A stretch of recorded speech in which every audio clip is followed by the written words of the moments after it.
My name is Darnell Sanders, and this is Antonio Wingfield, and you're tuning into Dallas Entertainment Journal.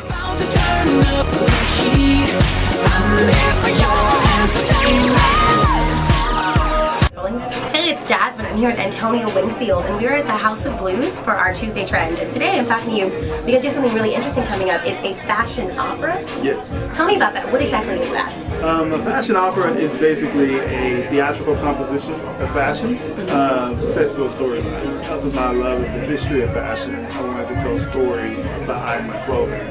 And so I came up with a concept called a fashion opera. So how is that different than, for example, seeing a play? Is it like, visually, is it different? What are you experiencing? You're going to experience the history behind beauty and the meaning behind the garments that we wear, the meaning behind our perceptions of beauty. All of my stories are beauty-centered, showing the importance of, the dynamics of what I call the equation of beauty. The equation of beauty. Give me a quick example of something that maybe the general public is not aware of, something that we don't understand as far as beauty goes. If you look at it very closely, you'll find that our perceptions are a reflection of a collection of words and images that have repeated over and over again within our conscience. And over time, we develop a language of perception. We begin to equate certain adjectives with certain images. Okay. And they become synonymous. For example, many people equate the color black with evil. Absolutely. That didn't come overnight. That came from collections of imagery over and over and over again. Mm-hmm. On the flip side, when many people think of the color white, they think of purity, innocence. And with my stories, I try to dive into the deception behind our perception. Absolutely. It sounds like it's going to be thought-provoking and visually beautiful. It sounds like it's going to be really interesting. Yes. It's a fun celebration of fashion. Mm-hmm. If you look at our world, a lot of times fashion, people can be killed over what they wear.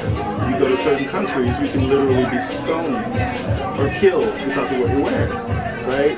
And that just says how dynamic fashion is. But fashion doesn't have to be oppressive. It doesn't have to be full of classism. Fashion can be fun. It can be a celebratory. And that was going to be my next question, because if you're going to make a political statement about fashion, do you think it's possible to send that message without maybe enforcing that stereotype?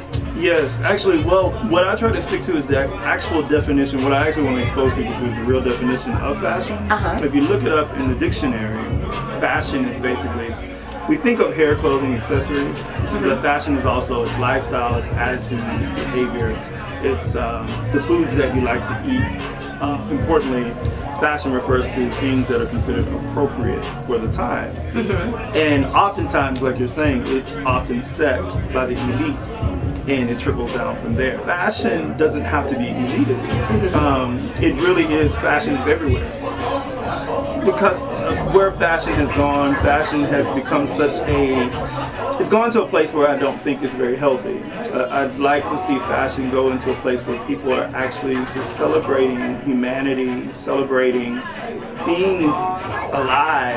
And even though the world will tell you things like, well, flowers are out this season, don't wear a flower, but if a flower makes you feel good, put the flower in your hair.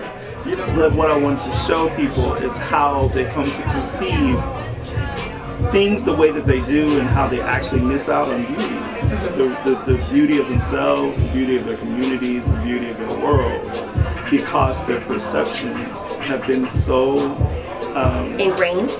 Yes, ingrained by collections of images and words that have actually kept them from having a great quality of life. Wow. Yeah. One of the things that I believe, and I say this to people all the time, is that no matter where you are in your world, no matter where you live, there's beauty everywhere, and that you are beautiful, and you don't have to be at your best. You don't have to have all the luxury to be beautiful. You can be beautiful at every stage in your life. Wow. At every stage. Well, you've got some really great perspectives on all of this. You've definitely been doing this for a while. When did you start as a fashion designer? I started designing at the age of 5. I became very fascinated with Diana Ross. And what I was fascinated with was her ability to make people make their mouths drop to the floor when she would walk out on stage. Of course. I thought there was something very powerful about that. And it was more than just people looking at her and saying, oh, she's sexy, or oh, she's hot. It was almost like literally they saw a creation of God. That's how it looked to me. Presence. Yes, the presence was just out of this world. And I thought, wow, that's a lot of power to make people have that feeling of wonder and imagination in that moment. And from then on, I started sketching things that I'd like to see her in, you know, when making an appearance. And so from there, I just kept sketching.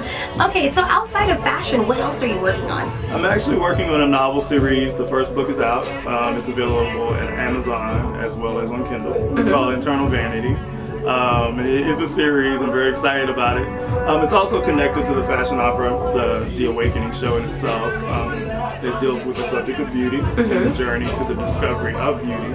And I'm very proud of the book. It's a fun series. I can see that glow of pride when you talk about it. It's awesome. So besides, you told me about the book, and so tell me how to connect with you. How do we find you online? You can find me on thefashionopera.com and any form of social media under The Fashion Opera. So Instagram, Twitter, you're on all that at The Fashion Opera. Absolutely. All right. Well, thank you so much for talking with me, and I'm excited about what you've got coming up next. For the Dallas Entertainment Journal, I'm Jasmine Ellis. I'm here for your entertainment.